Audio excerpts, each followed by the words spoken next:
Welcome to agelessness. Israel के prime minister Benjamin Netanyahu के office ने कहा है कि होस्टेजेस को रिलीज करने के लिए जो डील थी उस पर सहमति बन गई है। यानी कि इजराइल की तरफ से ऑफिशियली इस बात को एक्सेप्ट कर लिया गया है कि इस डील पर सहमति बन चुकी है। गाजा सीज फायर डील को लेकर इजराइल में जो कैबिनेट वोट होना था उसे इजराइल के प्राइम मिनिस्टर नेतन्याहू ने डिले कर दिया था।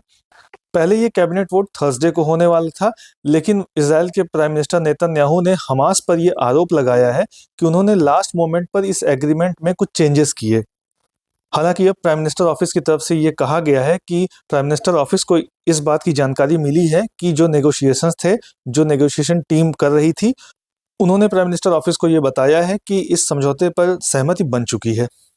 प्राइम मिनिस्टर ऑफिस ने कहा है कि ये जो एग्रीमेंट हुआ है इसे पहले सिक्योरिटी कैबिनेट बैठ के उसे रेटिफाई करेगी, उसके बाद उसे फुल गवर्नमेंट के पास भेजा जाएगा अप्रूवल के लिए। यानी कि फुल गवर्नमेंट जो अप्रूवल देगी इस एग्रीमेंट को, उसके पहले सिक्योरिटी कैबिनेट इसे रेटिफाई करेगी।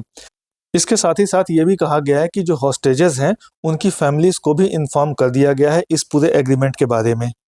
इजराइल मीडिया की रिपोर्ट्स के अकॉर्डिंग ये जो एग्रीमेंट है इसे ऑफिशियली साइन किया गया है दोहा में, और इस पर साइन किया है रिप्रेजेंटेटिव्स ऑफ इजराइल ने, रिप्रेजेंटेटिव्स ऑफ हमास ने, और उसके अलावा यूएस और कतर के भी रिप्रेजेंटेटिव्स ने इस पर साइन किया है। इस सीज फायर डील के बारे में सबसे पहले अनाउंसमेंट वेडनेसडे यानी 15 जनवरी 2025 को किया गया था, और इसे अनाउंस किया था मीडिएटर्स जो दो हैं, यूएस और कतर, उन्होंने इसे सबसे पहले अनाउंस किया था। कतर के जो प्राइम मिनिस्टर हैं शेख मोहम्मद बिन अब्दुल रहमान अल थानी, उन्होंने कहा है कि ये जो एग्रीमेंट है ये संडे से लागू हो जाएगा, यानी कि 19 जनवरी से ये लागू हो जाएगा, जिसे इजराइल की जो कैबिनेट है उसकी मंजूरी मिलना अभी बाकी है। हालांकि उस वक्त नेतन्याहू ने, जो कि इजराइल के प्राइम मिनिस्टर हैं, उन्होंने कहा था कि ये जो डील है इसकी फाइनल डिटेल्स पर अभी भी काम चल रहा है। हालांकि उन्होंने बाइडेन को इसको प्रमोट करने के लिए थैंक्स भी कहा था। इसके बाद बेंजामिन नेतन्याहू ने जो कैबिनेट वोट होना था थर्सडे को इस डील को अप्रूव करने के लिए, उसे डिले कर दिया और हमास के ऊपर ये आरोप लगाया कि वो लास्ट मोमेंट पर इसमें रियायतें लेने की कोशिश कर रहा है और डील में लास्ट मिनट चेंजेस कर रहा है।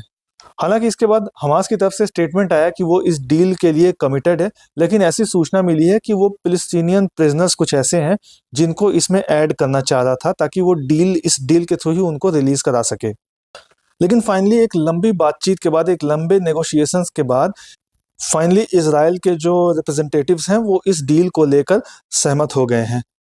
हालांकि ये जो डील है ये तब तक इम्प्लीमेंट नहीं की जा सकती जब तक कि सिक्योरिटी कैबिनेट जो इजराइल की है वो इसे अप्रूव ना कर दे, और उसके बाद गवर्नमेंट, जो फुल गवर्नमेंट है, वो इसे अप्रूव ना कर दे। हालांकि इजराइल के दो hard line right wing ministers हैं जिनका नाम है इटमार बेन ग्वीर और बेजेल स्मोट्रिच, ये दोनों ही इस डील का विरोध करते हैं और साथ ही साथ ये दोनों सिक्योरिटी कैबिनेट के मेंबर्स भी हैं। इन दोनों ने ही कहा है कि वो इस डील को अपोज करते हुए इसके प्रोटेस्ट में रिजाइन कर देंगे। US secretary of state Anthony Blinken ने भी कहा है कि वो एक्सपेक्ट करते हैं कि ये जो सीज फायर है ये शुरुआती जो 3 इजरायली हॉस्टेज हैं उनको छोड़ने के साथ ही संडे को प्लान के मुताबिक शुरू हो जाएगा। यानी कि यूएस इस डील को लेकर काफ़ी पॉजिटिव है। वहीं दूसरी तरफ बहुत से फिलिस्तीनियन और इजरायली हॉस्टेजेस हैं जिनकी फैमिलीज ने इस न्यूज़ के ब्रेक होने के बाद से सेलिब्रेट किया है।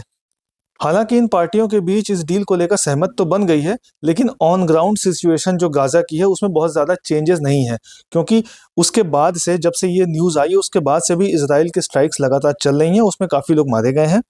गाजा के जो सिविल डिफेंस स्पोक्समैन हैं उनकी उनकी तरफ से ये स्टेटमेंट आया है कि गाजा में स्ट्राइक में 100 से ज़्यादा लोग अभी तक मारे गए हैं इस न्यूज़ के बाद से। वहीं दूसरी तरफ इजराइल की जो डिफेंस फोर्स है और इजरायली सिक्योरिटी एजेंसी है, उनकी तरफ से भी स्टेटमेंट आया कि उन्होंने 50 से ज़्यादा टारगेट्स को डिस्ट्रॉय किया है। यानी कि जब से ये डील की अनाउंसमेंट हुई है तब से 50 से ज़्यादा टारगेट्स पर अटैक किया है गाजा के अंदर इजराइल ने। ऐसा इजराइल की डिफेंस फोर्स और इजरायली सिक्योरिटी एजेंसीज का ये स्टेटमेंट है। ये जो इजराइल हमास के बीच जो सीज फायर डील हुई है इसका जो फर्स्ट फेज है वो 6 हफ्ते का जो फेज है, इसमें शुरुआत में 33 हॉस्टेजेस को, जो इजराइल के हॉस्टेजेस हैं जिसमें बच्चे हैं, महिलाएं हैं और बुजुर्ग शामिल हैं, उनको इजराइल को दिया जाएगा। उसके बदले इजराइल फिलिस्तीनी कैदियों को एक्सचेंज करेगा।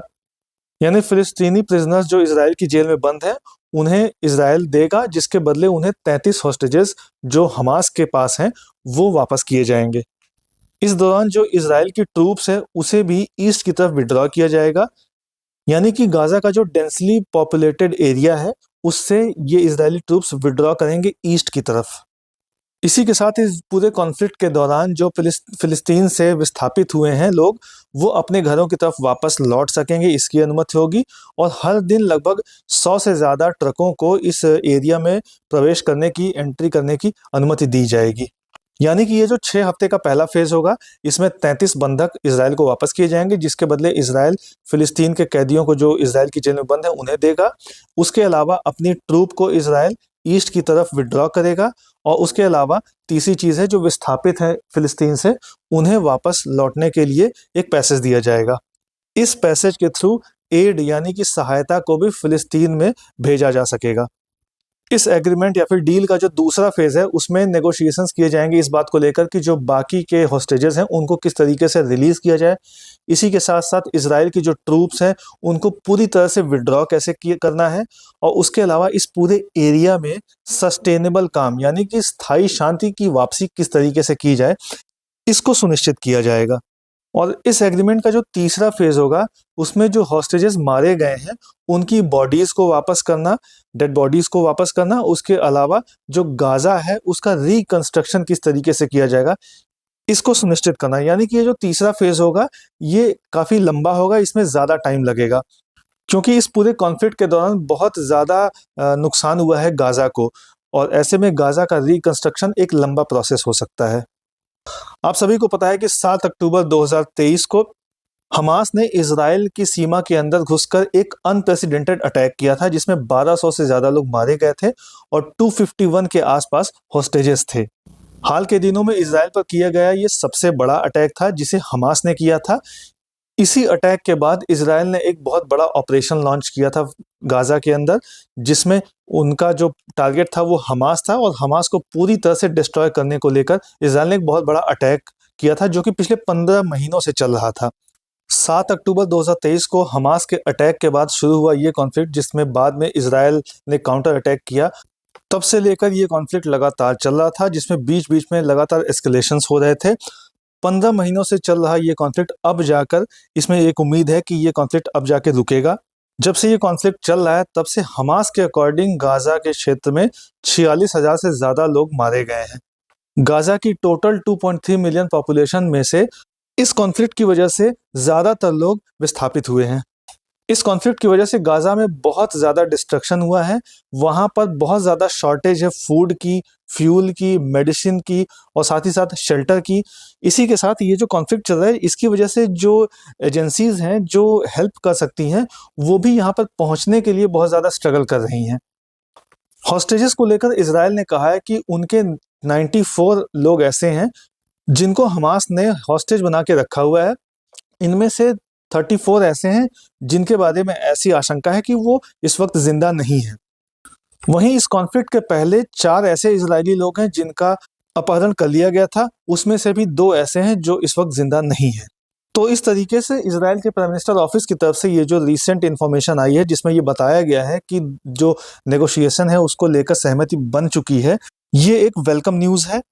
इंडिया की फॉरेन मिनिस्ट्री की तरफ से भी इस पर स्टेटमेंट आया है जिसमें फॉरेन मिनिस्ट्री ने कहा है कि हम बंधकों की रिहाई और गाजा में युद्ध विराम के लिए समझौते की घोषणा का स्वागत करते हैं। हमें उम्मीद है कि इससे गाजा के लोगों को मानवीय सहायता की सुरक्षित और निरंतर आपूर्ति होगी। हमने लगातार सभी बंधकों की रिहाई, युद्ध विराम और बातचीत और कूटनीति के रास्ते पर लौटने का आह्वान किया है। यानी कि इंडिया ने हॉस्टेजेस को रिलीज करने और सीज फायर दोनों का वेलकम किया है। इंडिया ने उम्मीद जताई है कि ये जो सीज फायर होगा इसकी वजह से जो ह्यूमैनिटेरियन असिस्टेंस है वो गाजा के पीपल तक आसानी से पहुंच सकेगी। इंडिया की तरफ से इस पूरे इशू पर हमेशा एक कांस्टेंट अपील रही है कि डायलॉग और डिप्लोमेसी हमेशा होनी चाहिए, जो कि इस स्टेटमेंट में भी दोहराई गई है।